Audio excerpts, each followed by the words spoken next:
È permesso? Chi è? Avanti. Scusate, l'onorevole riceve stamattina? Sì signore, dalle 10 alle 11. E dici in gelo che stanno in ambaglia seggi che l'ha da parlare. E dovete aspettare perché è occupato. C'è stata una Vicenza a Spagaiola a partire. E voi volete mettere la spagaiola che ambaglia seggi? C'è sta una bella differenza. Aveva ragione la principessa Vasto. Principessa o non principessa, va che pressi a già tra sì. Ha già state guaglione sulla casa. E che mi interessa? Qui si fa il turno. Mo che viene il turno vostro entrate. Ah, mo si fa il turno, Prima si fa l'elezione, il turno non si faceva. Chi voleva traseva. Fa come cucchiere affitto l'onorevole. Ci piglia con eccellenza e ce lascia con gli italiani. Ne, bella fea, beh. E che sono sti parole?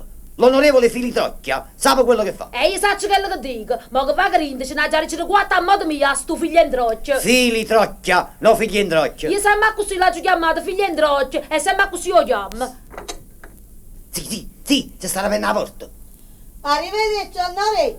Io che sono venuto per parlare con questa? Ma ha fatto torcere studiare un cuore. No, spiegai, tutto sto tempo ci hai visto. E che le per dire una parola? Ci mette mezzo la volta. Ci vuoi dire a buciò per c'è tirare la bocca. State buono. Appresso. Fate. Giovino, vi stai chiamando, vedete che vuoi. A chi? A me? E allora a chi? A me? Non avete detto, va chiamato 3 volte. Fate.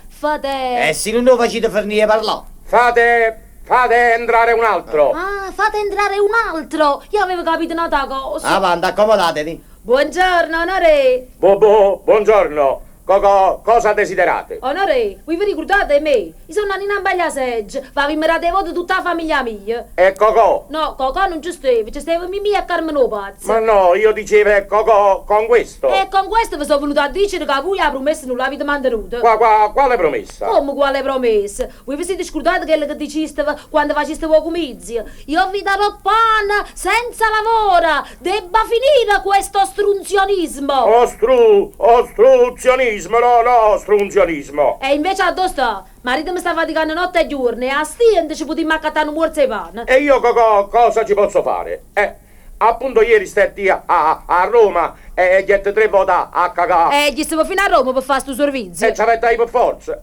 Se non gli va a cagare a casa del ministro del lavoro, come facevo o solletico? Ah, lì stava a fare solletico. No, quale solletico? O sollecito per far varare la legge. Ma che lingua disgraziata che hanno chiesto. Venite fra una quindicina di giorni e io vi farò sapere le cose come stanno. Onore, aiutatemi, onore, io sto in grinda in mano vostra. Voi avete fatto un posto a marito, a non si fa niente la mattina a sera. Non mi preoccupate, voi lo sapete quando vi voglio bene.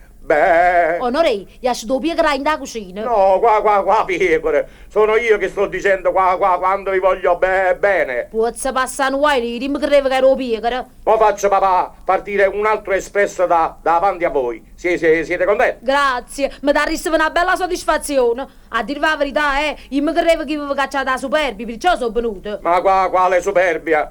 Io sono sempre un frate Roca. Non facete sapere fatto vostro. No, perché l'Anna sapete tutto quanto che sono un frate Roca Antonieri rispetto a voi e sono una persona democratica. Oh signore, è sempre signore, è inutile. Allora io me ne vado, volete niente a me? Sì, volete sapere un po' che zii? Onore, ma che state dicendo? Volete sapere un po' che zii e zio doi per salutare? Quello mi conosce a piccerilla. Che t'annacci, vai, io mi credevo che stavi dicendo un'altra cosa. Fallamene qua, qualche giorno qua. Sarete serviti, arrivederci. E di a tua marito che stessa a pensiero tranquillo, che io lo sistemerò certamente. Oh signore, vorrei non coppa sta lingua mezza frascia di catenite. Vada a fare una tante che li parole in bocca, che non avete anche cagliacciù. Ma io se canto no, non balbetto. E allora cantate, così vi spicciate giù a mbresse. Ecco qua. Dincella a tuo marito che per tutta fino un mese può essere sicuro tra serinde e scupature. La vita non fa niente, piglia sordo solamente. Mentre la monnezza aumenta per le vie della città. Frum. E che là ha fatto proprio. Evviva l'onorevole, evviva l'onorevole, evviva!